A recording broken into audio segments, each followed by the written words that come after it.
এই কোরআন দিয়ে নামাজ পড়তে হবে, এই কোরআন দিয়ে রোজা করতে হবে, এই কোরআন দিয়ে হজ করতে হবে, এই কোরআন দিয়ে যাকাত দিতে হবে, এই কোরআন দিয়েই রাজনীতি করতে হবে। সুবহানাল্লাহ কোন? এই মসজিদে আমার নবীর সংসদ ছিল মসজিদ, ঠিক কিনা বলেন? অনেকে বলে যে মসজিদে শুধু ভোট চায় আর রাজনীতি করে, তা আমার নবীজির সংসদ ভবন ছিল মসজিদ। তোরা বেটা টেম্পু স্ট্যান্ড, বাস স্ট্যান্ড দখল করেছিস, আর বাংলার ইসলামপন্থী জনগণ মসজিদ দখল করেছে, ঠিক কিনা বলেন? এই মসজিদ থেকে ইসলাম কায়েম হবে ইনশাআল্লাহ বলেন। যারা আল্লাহর আইন মানে না, আল্লাহর ভাষায় তারা কাফের, ঠিক কিনা বলেন? রান্নাঘর থেকে শুরু করে কি করে সংসদ ভবন পরিচালনা করতে হবে, কি করে এসি লেন চলবে, কি করে থানা চলবে, কি করে সংসদ, কি করে গণভবন চলবে, সব কোরআনের মধ্যে আছে না নাই? একটা মানুষের ব্যক্তি জীবন, পারিবারিক জীবন, সামাজিক জীবন, রাষ্ট্রীয় জীবন, যুদ্ধনীতি, সন্ধি নীতি, পররাষ্ট্রনীতি, রাজনীতি, অর্থনীতি, এমন কোনো বিষয় নাই যেটার ব্যাখ্যা আল্লাহ বিস্তারিত কোরআনের মধ্যে দেয় নাই। তাহলে আমরা মুসলমান, আমরা সকলেই চাই কিসের আইন? এতে কি কোনো রাজনীতি আছে? আমি কি জামাতের ভোট চাইছি? দাঁড়িপাল্লায় ভোট চাইছি? আমি মুসলমান থাকবো সেই দলে যে দলে আছে কি? আমি মুসলমান ওয়াজ শুনবো সেই হুজুরের যে হুজুরের ওয়াজের মধ্যে আছে কি? আমি হুজুর মুরিদ হব সেই পীরের যে পীরের দরবারে আছে কি? আমি সেই নেতার নেতৃত্ব মানবো যে নেতা মানে কি? রাজনীতি আছে? সহজ কথা বুঝতে চান না কেন? যারাই বুঝতে চায় না, বুঝতে হবে ওদের মধ্যে ভেজাল আছে, ঠিক কিনা বলেন? কোন দলের ভোট চাইছি, কোন দলের দালালি করছি, কোন দলের গোলামি করছি? এই মেম্বারে কথা হবে কোরআন থেকে, কোরআনের আয়াত দিয়ে দিয়েই কথা বলেছি, ঠিক কিনা বলেন? এই জন্য রাজনৈতিক কোনো গন্ধ খোঁজা যাবে, কারণ মুসির নজর সব সময় থাকে কোথায়? বলেন না কেন? তাহলে নজরেরও কিন্তু বৈশিষ্ট্য আছে। সবাই তাকায় তাকে মুখের দিকে, হুজুর কেমন টুপি পরছে, হুজুর কি ঘড়ি পরছে নাকি, হুজুরের জুব্বা লন্ডি করা আছে কিনা। রাস্তাঘাটে মানুষ এইগুলো দেখে, আর মুসি দেখে যে হুজুরের জুতায় কালি আছে কিনা, ঠিক কিনা বলেন? কারণ ওর টার্গেট কালি না থাকলে কালি করলে 20টা টাকা পাবো, ঠিক কিনা বলেন? সবাই ওরাও ভালো করে জানে যে কোরআন হক দল মানতে চায় না, কারণ যদি মানি আমরা টেন্ডারবাজ চাঁদাবাজি করতে পারবো না। আল্লামা সাইদি বলে গেছে যে কোরআন যদি সংসদে কায়েম হয় বোতল খাওয়া যাবে না, ঠিক কিনা বলেন? এই যে বিধবার কার্ড নেওয়ার জন্য মারামারি আছে না নাই? গর্ভবতী মায়েদের কিন্তু সরকারি বাজেট আছে, আছে না নাই? আমার দেশে যাদের সন্তান হয় এদের কাছ থেকে 12,000 টাকা নিয়ে 30,000 টাকা দেয়, সুবহানাল্লাহ কোন? আছে না নাই? এইগুলো আপনারা যাদের টাকা খায় ভোট দিবেন, ভোট দেওয়ার পরে ওরা টাকা নিবে, এটাই নিশ্চিত, ঠিক কিনা বলেন? আমরা আর টাকা খেয়ে কারোর গোলামি করব, ইসলামের পক্ষে বিনা টাকায় ভোট দেব, ঠিক কিনা বলেন? রাসূলের প্রতি দরুদ ও সালাম পাঠ করি, যিনি ছিলেন সাইয়্যিদুল খলাক, কুতুবুল বাশার, সাইয়্যিদুল কওনাইন, ইমামুল মুরসালিন, রাহমাতাল লিল আলামিন, খাতামান নাবিয়্যিন, যিনি ছিলেন সাইয়্যিদুনা ওয়া কুদওয়াতুনা ওয়া নাবিয়্যুনা ওয়া রাসূলুনা ওয়া মাওলানা, যিনি ছিলেন আমাদের একমাত্র আদর্শ, আমাদের একমাত্র নেতা, আমাদের অভিভাবক, যিনি আমাদেরকে অন্ধকারের পথ থেকে জান্নাতের পথের দিশা দিয়েছে কোরআন থেকে, সে নবীর প্রতি দরুদ ও সালাম পাঠ করে সকলেই বলছি সাল্লাল্লাহু আলাইহি ওয়াসাল্লাম। সম্মানিত মুসল্লি কিরাম, 7 দিন পরে একটা দিন জুমার দিন আসে। এ দিনের অনেক গুরুত্ব, অনেক ফজিলত আল্লাহ রাসূল হাদিসের মাধ্যমে জানিয়েছেন। আল্লাহ রাসূল সাল্লাল্লাহু আলাইহি ওয়াসাল্লাম জানিয়েছেন, জুমার দিনে কোনো ব্যক্তি যদি জুমার দিন এই নিয়তেই ফজরের নামাজ আদায় করে এবং সকলের আগে জুমার নামাজ আদায়ের জন্য আসে, আল্লাহ রাব্বুল আলামিন বিগত 7টা দিনের সগীরা গুনাহ আল্লাহ মাফ করে দেয়। কি কথা আমার বোঝেন নাই? সুবহানাল্লাহ তো বললেন না। গুনাহ কিন্তু এমনিতেই মাফ হয় না। আল্লাহ রাব্বুল আলামিন বলেন, আমার কোনো বান্দা যখন ওযু করার সময় যতগুলো স্থানে ওযুর পানি লাগে, কিয়ামতের কঠিন মুসিবতের দিনে এই সূর্যের আলোর চেয়েও বেশি সেই জায়গাগুলো থেকে আলোকিত হবে, বলি সুবহানাল্লাহ। এজন্য ওযু করার পরে ওযুর পানিগুলো মুছে ফেলবেন না, যতক্ষণ শরীরে থাকবে, যত ফোঁটা পানি পড়বে প্রতিটা ফোঁটায় আল্লাহ পাক আমাদের জীবন থেকে গুনাহ মাফ করে দেবে, বলি সুবহানাল্লাহ। আল্লাহ রাসূল জানিয়েছেন, একটা আমল আছে, অনেকে ওযু করে তাড়াহুড়া করে ওযু করে, অনেক জায়গা ভেজে, অনেক জায়গা ভেজে না। আবার আছে অনেক জায়গায় অনেকে অজু করতেছে, অজু করার সময় বিসমিল্লাও বলে না। গতকালকে হাদিসে দেখলাম রাসূল বলেছে বিসমিল্লাহির রহমানির রহিম ছাড়া যে অজু করলো তার অজু হয়েছে কি হয় নাই এটা দেখার বিষয় আল্লাহর নাই। কত বড় কথা বুঝতে পারছেন?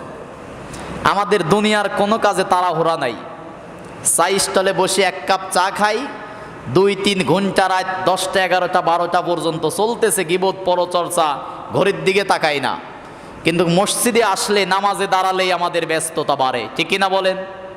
শুধু ঘড়ির তাকাই, হুজুরের খুতবা কখন শেষ হবে, কখন নামাজে দাঁড়াবো। তা 2.5 ঘন্টার ছবির সময় কিন্তু বিরক্ত লাগে না। ওই পুতুল নাচ দেখতেছে 12টা 1টা 2টা, কষ্টও লাগে না। অজু করার সময় তাড়াহুড়া আছে না নাই? এজন্য জুমার দিন খেলা করার জন্য আসে নাই, শিক্ষা নিতে হবে এখান থেকে। অত দূর থেকে আসি, আপনারা টাকা দেন, কিছু না শিখলে হলো নাকি? অজু করবেন যখন বিসমিল্লাহ বলে আস্তে ধীরে সুস্থে প্রতিটা ফরজ সুন্নাত হক আদায় করে।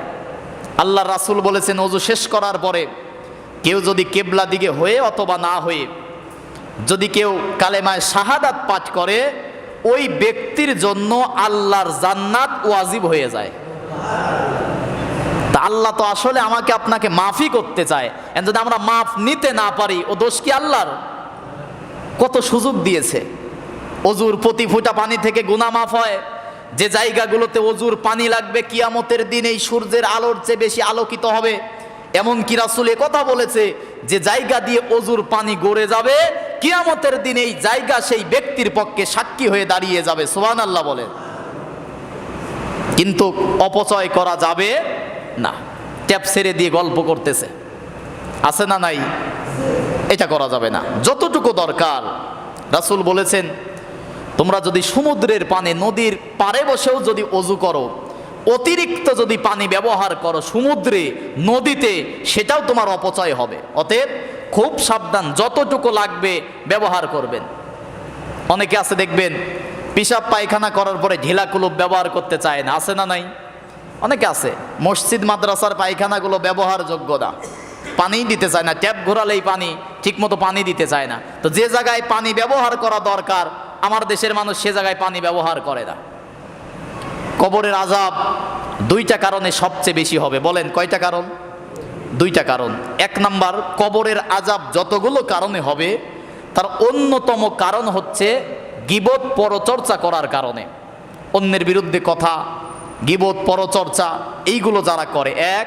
2 নাম্বারে যারা সর্ব অবস্থায় অপবিত্র ঢিলা কুলুপ ব্যবহার করে না, এদের জন্য কবরের আযাব সবচেয়ে বেশি। দেখেন নাই অনেকেই আছে পেশাব পায়খানা করার পরে ঢিলা কুলুপ কিন্তু ব্যবহার করে না। নাই, মুসলমানের মধ্যে নাই এটা, অনেক গুরুত্বে। এই জন্য যে অবস্থায় থাকেন অজু না করেন, অন্তত ঢিলা কুলুপ ব্যবহার করে নিজের শরীরটাকে পবিত্র রাখার চেষ্টা করবেন। কারণ কখন কোন অবস্থায় কিভাবে মৃত্যু হয়ে যাবে আমরা কেউ জানি না। যদি এখন নাপাক অবস্থায় থাকি, বলেন তো পবিত্র ফেরেশতা কি আমার কাছে আসবে? অজু করি নাই ঠিক আছে, গোসল ধরেন ফরজ হয়ে আছে, পেশাব পায়খানা করে ঢিলা কুলুপ ব্যবহার করি না, শরীরটা নাপাক হয়ে আছে, এমন অবস্থায় কিন্তু রহমতের ফেরেশতা আমাদের কাছে আসবে না। এজন্য সর্ব অবস্থায় নিজের শরীরটাকে পাক পবিত্র রেখে সর্বোচ্চ চেষ্টা করা, অজু করে পবিত্র অবস্থায় থাকা। কারণ কার কখন কিভাবে মৃত্যু হবে আমরা কেউ জানি না। এজন্য ইমানের হালতে মৃত্যু চাওয়া এটা সর্ব অবস্থায়, যে আল্লাহ যতটুকু দুনিয়ায় ভালো কাজ করছি না করছি আল্লাহ তুমি তো জানো, আল্লাহ অন্তত যেন ইমান নিয়ে মৃত্যুবরণ করতে পারে সে তৌফিক যেন আমাদেরকে আল্লাহ পাক দান করে। সকলেই বলি আল্লাহুম্মা আমিন। সারা জীবন ভালো কাজ করছি, মরার সময় যদি ইমান ছাড়া মৃত্যুবরণ করি তাহলে সারা জীবন ভালো কাজের কোনো লাভ আছে? এজন্য মৃত্যুটা যেন আল্লাহ পাক ইমানের মৃত্যু হয় এটা সর্ব অবস্থায় চাইতে হবে, আল্লাহর কাছে চেয়ে নিতে হবে, আল্লাহ আমার মৃত্যুটা যেন ইমানের মৃত্যু হয়, আল্লাহ যেন দান করে। সকলে আমিন বলেন। আমরা গত সপ্তাহে কোরআন কেন শুনবো তার 6টা কারণ বলেছিলাম। এই কোরআন এমনি এমনিই তো শোনা যাবে না, নাকি বলেন? কোরআন নাজিল করেছে কে? সবাই কথা বলবেন, কে? কোরআন নাজিল করেছে আল্লাহ। এক নাম্বার কোরআন শোনার কারণ বলেছিলাম, কোরআনের মধ্যে কোনো ভুল, বলেন কোরআনের মধ্যে কোনো মিথ্যা নাই। পৃথিবীতে অসংখ্য লেখক আছে, অসংখ্য বই আছে পৃথিবীতে। প্রতিটা লেখক বইয়ের শুরুতেই লিখে দেয় যে আমাদের বইয়ের মধ্যে যদি প্রিন্টিংয়ের মাধ্যমে, আমার শব্দচয়নে, আমার লেখনের মধ্যে যদি কোনো ভুল আপনাদের চোখে ধরা পড়ে, আমাদেরকে অবগত করবেন, আমাদের জানাবেন, পরবর্তী সংস্করণে সংশোধন করতে বাধ্য থাকিব। প্রতিটা বইয়েতে এটা লেখা থাকে। কিন্তু আল্লাহ পাক যে কোরআন নাজিল করেছে, কোরআনের প্রথমেই আল্লাহ পাক চ্যালেঞ্জ করে দিয়ে বলতেছেন যে আলিফ লাম মিম জালিকাল কিতাবু লা রাইবা ফি হুদাল লিল মুত্তাকিন। এটা এমন একটি কিতাব, এমন একটি কোরআন আমি আল্লাহ নাজিল করেছি যে কোরআনের মধ্যে, কিতাবের মধ্যে কোনো ভুল নাই, কোনো মিথ্যা নাই। সুবহানাল্লাহ বলেন। চ্যালেঞ্জ। এই কারণে কোরআন শুনবো, কারণ কোরআনের মধ্যে কোনো মিথ্যা নাই। আবার কোরআনের অসংখ্য বৈশিষ্ট্য আছে। এ কোরআন এমন একটি কিতাব যা পৃথিবীতে 24 ঘন্টা, প্রতিটা সেকেন্ড, প্রতিটা মিনিট, প্রতিটা মুহূর্তে আল্লাহর কোরআনের তেলাওয়াত হয়। সুবহানাল্লাহ বলেন। আবার কোরআনের আরেকটা বৈশিষ্ট্য, কোরআন এমন একটি কিতাব যা পৃথিবীতে মুখস্থকারীর সংখ্যা পৃথিবীতে সবচেয়ে বেশি। সুবহানাল্লাহ বলেন। তাহলে এই কোরআন পড়ার দরকার আছে না নাই? বোঝার দরকার আছে না নাই? মানার দরকার আছে না নাই? তাহলে এক নম্বরে আমরা কোরআন শুনবো, কারণ কোরআনটা হচ্ছে সত্য। সুবহানাল্লাহ বলেন। দুই নম্বরে কোরআনটা শোনার কারণ হচ্ছে এই, কোরআনটা হচ্ছে জান্নাতে যাওয়ার দলিল। সুবহানাল্লাহ কোন। গত সপ্তাহে কিন্তু বলছিলাম, সবগুলোর ব্যাখ্যা করছি। সূরা নিসার 174 নম্বর আয়াত আল্লাহ পাক বলেছেন, ইয়া আইয়ুহান নাস কদ জাআকুম বুরহানুম মির রাব্বিকুম ওয়া আনজালনা ইলাইকুম নূরাম মুবিনা। হে মানুষ, হে মানবতা, তোমাদের জন্য জান্নাতে যাওয়ার জন্য আমি আল্লাহ রাব্বুল আলামিন একটা কোরআন নামক কিতাব, কোরআন নামক দলিল, বুরহান নামক কোরআন তোমাদের জন্য নাজিল করেছি। বলি সুবহানাল্লাহ। 3 নাম্বার, কোরআন শুনলে ঈমান বৃদ্ধি পায়। কি হয়? ঈমান বৃদ্ধি পায়। 4 নম্বরে, কোরআন শুনলে রহমত প্রাপ্ত হওয়া যায়। কোরআন যেখানে তেলাওয়াত হয় সেখানে রহমত নাজিল করে কে? আল্লাহ রাব্বুল আলামিন। সূরা আরাফের 204 নম্বর আয়াতের মধ্যে বলেন, وَإِذَا قُرِئَ الْقُرْآنُ فَاسْتَمِعُوا لَهُ وَأَنصِتُوا لَعَلَّكُمْ تُرْحَمُونَ। জোরে বলি আল্লাহু আকবার। আল্লাহ রাব্বুল আলামিন বলেন, ওয়াইযা কুরিআল কুরআন, তোমাদের সামনে যখন কোরআনের তেলাওয়াত করা হয়, কোরআনের ওয়াজ করা হয়, কোরআন থেকে ব্যাখ্যা করা হয়, কোরআন থেকে তাফসির করা হয়, কোরআন দিয়ে যখন তোমাদেরকে উপদেশ দেওয়া হয়, তখন যদি তোমরা ফাস্তামিউ লাহু ওয়া আনসিতু, চুপচাপ মনোযোগের সাথে হৃদয়ের কান লাগিয়ে যদি কোরআনের কথা শ্রবণ করতে পারো, লাআল্লাকুম তুরহামুন, আশা করা যায় আল্লাহ তোমাদের প্রতি রহমত নাজিল করবে। সুবহানাল্লাহ। শর্ত 2টা। কয়টা? চুপচাপ মনোযোগের সাথে হৃদয়ের কান লাগিয়ে। কারণ কোরআনের কথা কোনো দলের কথা না, ঠিক কিনা বলেন? কোরআনের কথা কোনো ব্যক্তির কথা না, কোরআনের কথা কোনো হুজুরের কথা না, কোরআনের কথা কোনো আলেমের কথা না, ঠিক কিনা বলেন? কোরআনের কথা কার কথা? বলেন, কোরআনের কথা কার কথা? তাহলে কোরআন শুনলে ওই জায়গাটার সাধারণ জায়গা থাকে না, সেই জায়গাটা আল্লাহর রহমতের জায়গা হয়ে যায়। সুবহানাল্লাহ বলেন। আল্লাহর পরিবার আছে, আল্লাহর প্রিয়জন আছে। এর অর্থ এই নয় যে বউ বাচ্চা হাবি যাবে এইগুলো আছে। নাউজুবিল্লাহ বলেন। ইবনে মাজাহ শরীফের 218, 19, 20, 21 পরপর কয়েকটা হাদিসের মধ্যে আল্লাহ পাক বলতেছেন, আমাদের কাছে আমাদের প্রিয়জন কারা? বাপ মা, বউ বাচ্চা, এগুলোই তো আমাদের প্রিয়জন, পরিবার, ঠিক কিনা বলেন? আল্লাহ বলতেছেন আমার প্রিয়জন কারা? আল্লাহ পাক বলতেছেন যারা কোরআন পড়ে, কোরআন বোঝে, কোরআন শোনে, এরা হচ্ছে আমার পরিবারের অন্তর্ভুক্ত। আল্লাহর পরিবারের অন্তর্ভুক্ত মানে আল্লাহর সবচেয়ে প্রিয় তারা। সুবহানাল্লাহ বলে। চিন্তা করছেন, আমি আমার মাকে, আমি আমার বাবাকে কম ভালোবাসি না বেশি ভালোবাসি? আপনারা আপনাদের স্ত্রীদেরকে, বাচ্চাদেরকে কম ভালোবাসেন না বেশি ভালোবাসেন? আল্লাহ পাক বলতেছেন যারা কোরআন শোনে, হৃদয়ের কান লাগিয়ে কোরআন বোঝে, তাদের প্রতি শুধু রহমতে নাজিল করি না, আমার তারা বান্দাদের মধ্য থেকে প্রিয় বান্দা, খাস বান্দা, আমার পরিবারের সদস্য অন্তর্ভুক্ত হয়ে যায়, বলি সুবহানাল্লাহ। 4 নম্বরে কোরআন সম্পর্কে 5 নম্বরে কোরআন সম্পর্কে কিয়ামতের দিন জিজ্ঞাসিত করা হবে। কি করা হবে?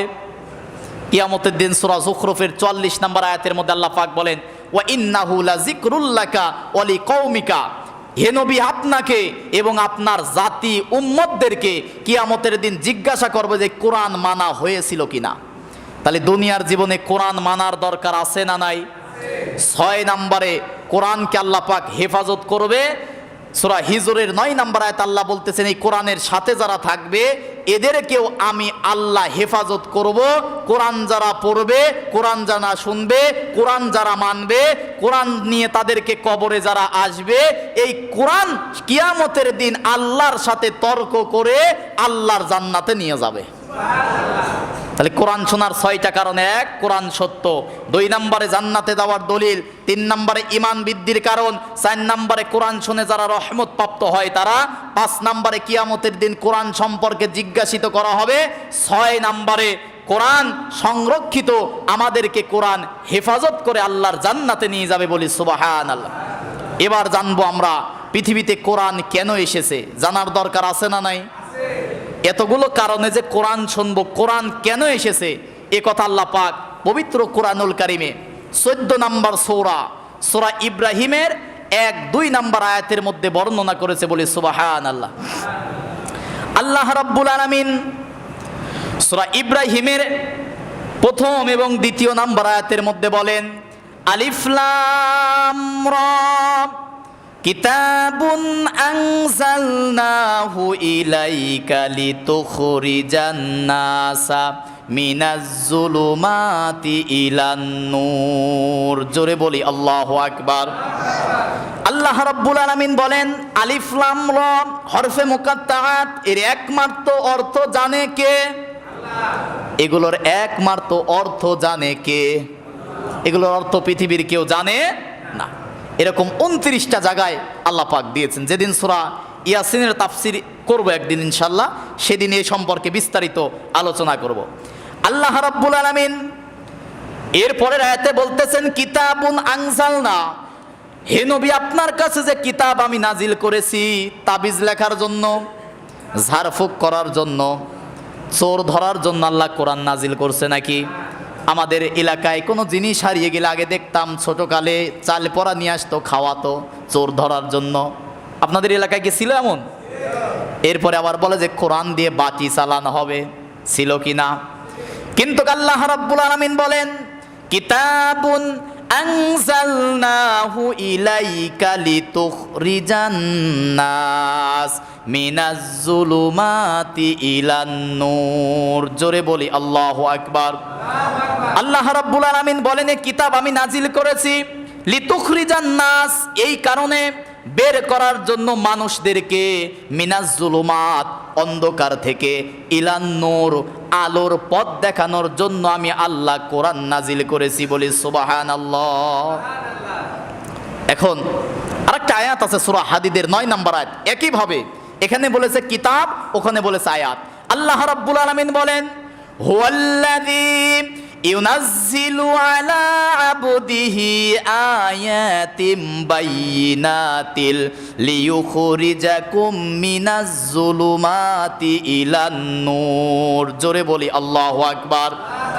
আল্লাহ রাব্বুল আলামিন বলেন, হুয়াল্লাযী, হুয়া মানে সে, মানে সেই সত্তা। কোরআন নাজিল করেছে কে? আল্লাহ রাব্বুল আলামিন বলেন, হুয়াল্লাযী ইউনাজ্জিলু আলা আবদিহি, আমার বান্দা মুহাম্মদ সাল্লাল্লাহু আলাইহি ওয়াসাল্লামের প্রতি যে কোরআন নাজিল করেছি, আয়াতিম বাইয়িনাত, স্পষ্ট আয়াত নাজিল করেছি এই জন্য, লিতুখরিজান নাস, মানুষদেরকে বের করার জন্য, মিনাজ যুলুমাতি ইলান নূর, অন্ধকার থেকে আলোর পথ দেখানোর জন্য আমি আল্লাহ রাব্বুল আলামিন কোরআন নাজিল করেছি, বলি সুবহানাল্লাহ। কি বুঝলেন? অন্ধকার থেকে বের করার জন্য, আলোর পথ দেখানোর জন্য কোরআন নাজিল করেছে কে? আল্লাহ। তার মানে রাতের বেলা যখন কারেন্ট চলে যাবে, কোরআন শরীফ ঘরের মধ্যে খুলবো, আলো জ্বলে উঠবে, নাকি বলেন? রাতের বেলায় বাজার থেকে যখন বাড়িতে যাব 10টা 11টায়, হাতে তো লাইট নাই, পকেটে থাকবে কোরআন, এরকম করে বের করব আর আলো জ্বলবে, সে আলো দেখে দেখে আমরা বাড়িতে যাব।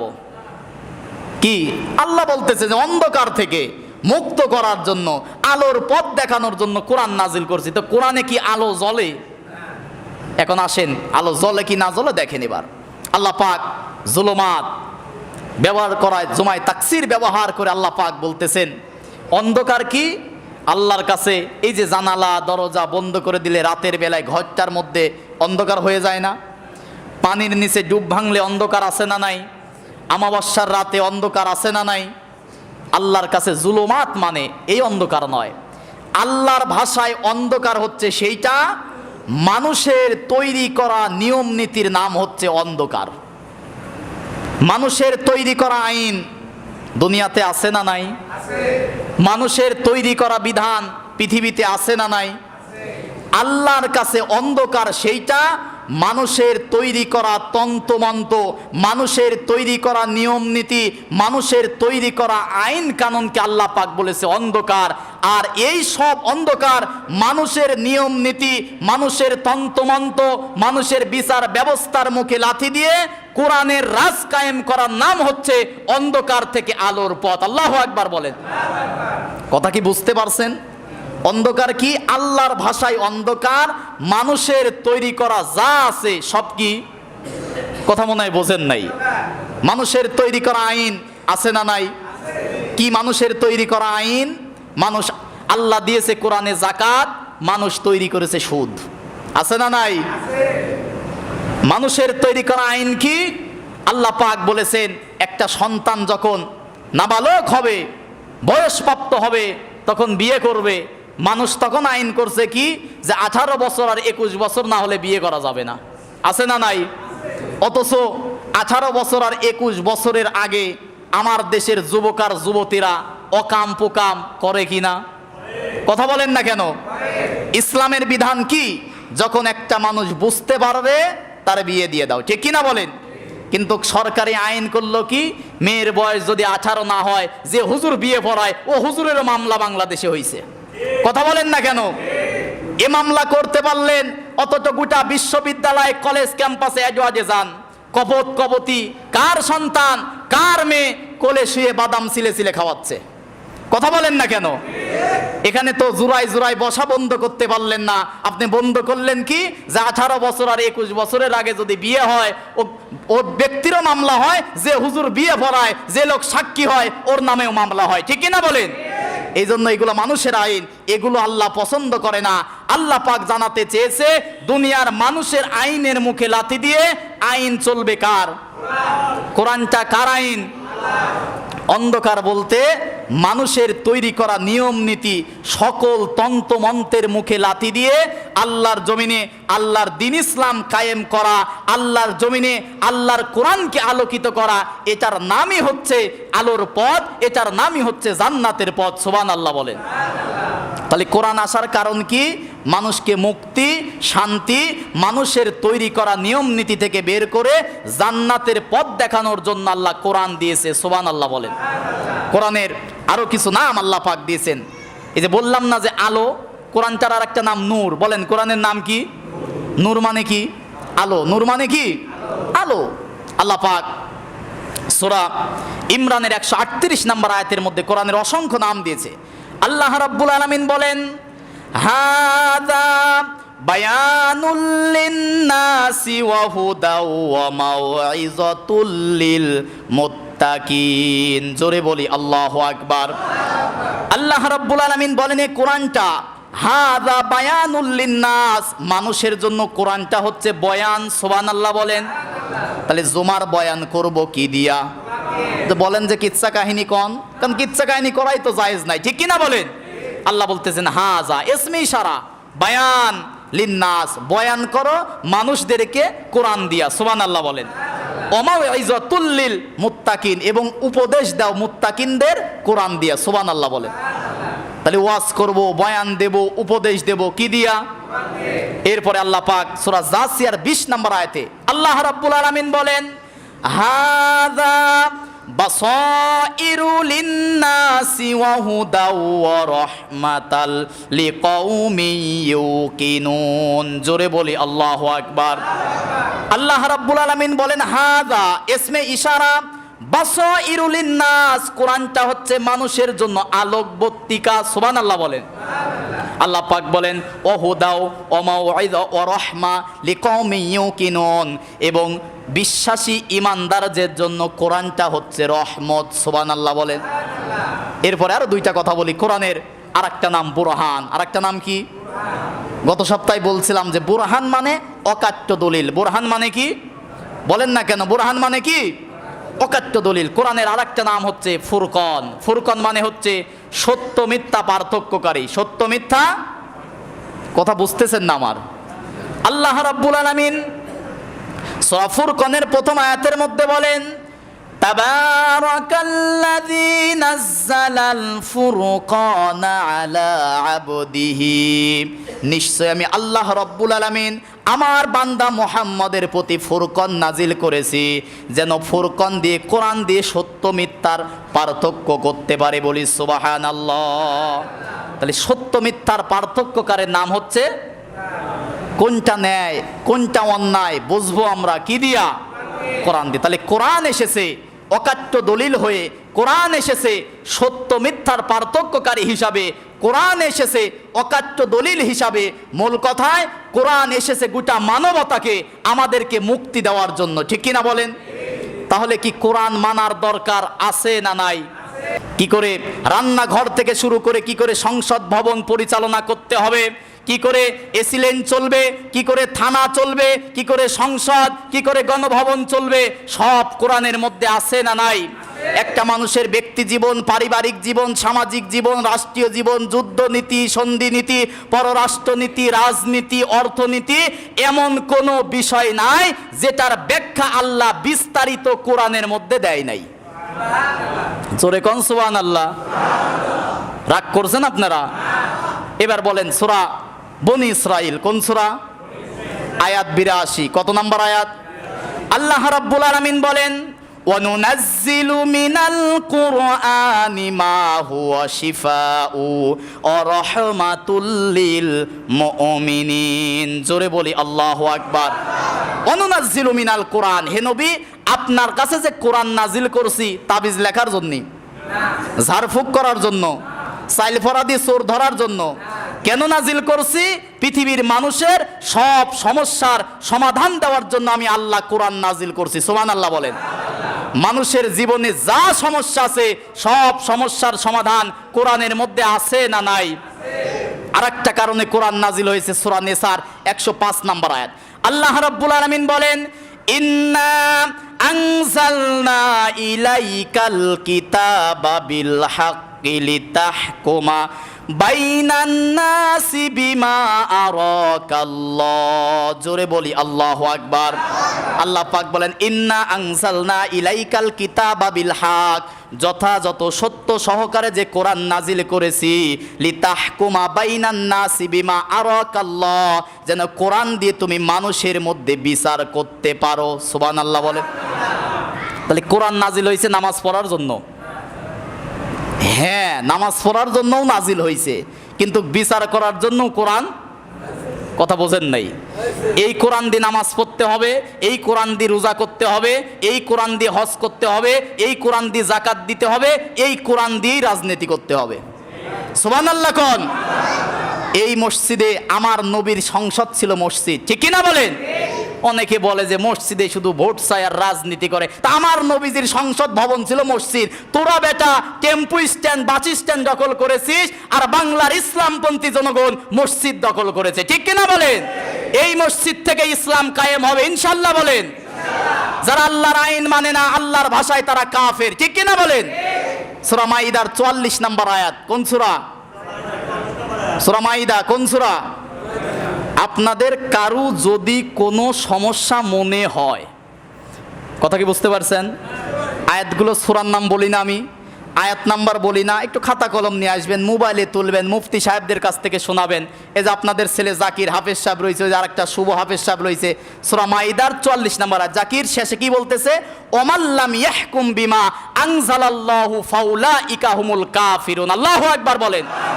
আল্লাহ পাক বলেন ওমাল্লাম ইয়াহকুম বিমা আনজালাল্লাহ, আমি আল্লাহ যে কোরআন নাজিল করেছি এই কোরআন দিয়ে যারা বিচার করবে না, ফাউলাইকা হুমুল কাফিরুন, আল্লাহর ফতোয়ায় তারা কি?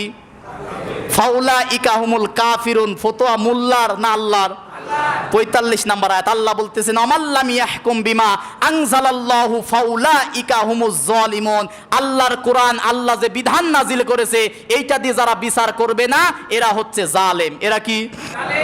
47 নম্বর আয়াতের শেষে বলতেছে ওয়ামাল্লাম ইয়াহকুম বিমা আনজালাল্লাহু ফাউলাইকা হুমুল ফাসিকুন, যারা আল্লাহর নাজিলকৃত কোরআন দিয়ে বিচার করবে না এরা হচ্ছে ফাসিক। নাউজুবিল্লাহ বলেন। ফতোয়াকার যারা কোরআন দিয়ে বিচার করতে চায় না, পছন্দ করে না, আল্লাহর ফতোয়ায় কাফের, আল্লাহর ফতোয়ায় জালেম, আল্লাহর ফতোয়ায় ফাসিক। ঠিক কিনা বলেন? কোরআনের মধ্যে জাকির শুভ আছে না নাই? আয়াত আছে না নাই?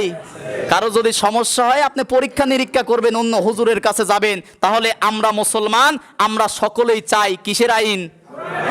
এতে কি কোনো রাজনীতি আছে? আমি কি জামাতের ভোট চাইছি? দাঁড়িপাল্লায় ভোট চাইছি?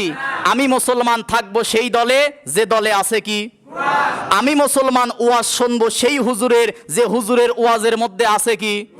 আমি হুজুর মুরিদ হব সেই পীরের যে পীরের দরবারে আছে কি? আমি সেই নেতার নেতৃত্ব মানবো যে নেতা মানে কি? রাজনীতি আছে?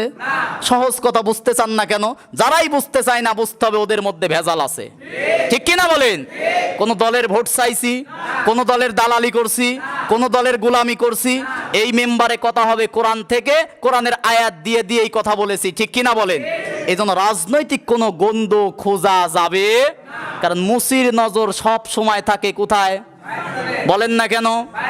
তাহলে নজরেরও কিন্তু বৈশিষ্ট্য আছে। সবাই তাকায় তাকে মুখের দিকে, হুজুর কেমন টুপি পরছে, হুজুর কি ঘড়ি পরছে নাকি, হুজুরের জুব্বা লন্ডি করা আছে কিনা। রাস্তাঘাটে মানুষ এইগুলো দেখে, আর মুসি দেখে যে হুজুরের জুতায় কালি আছে কিনা। ঠিক কিনা বলেন? কারণ ওর টার্গেট কালি না থাকলে কালি করলে 20টা টাকা পাবো। ঠিক কিনা বলেন? সবাই ওরাও ভালো করে জানে যে কোরআন হক দল মানতে চায় না, কারণ যদি মানি আমরা টেন্ডার বা চাঁদাবাজি করতে পারবো না। আল্লামা সাইদি বলে গেছে যে কোরআন যদি সংসদে কায়েম হয় বোতল খাওয়া যাবে না। ঠিক কিনা বলেন? এই যে বিধবার কার্ড নেওয়ার জন্য মারামারি আছে না নাই? গর্ভবতী মায়েদের কিন্তু সরকারি বাজেট আছে, আছে না নাই? আমার দেশে যাদের সন্তান হয় এদের কাছ থেকে 12,000 টাকা নিয়ে 30,000 টাকা দেয়। সুবহানাল্লাহ কোন আছে না নাই?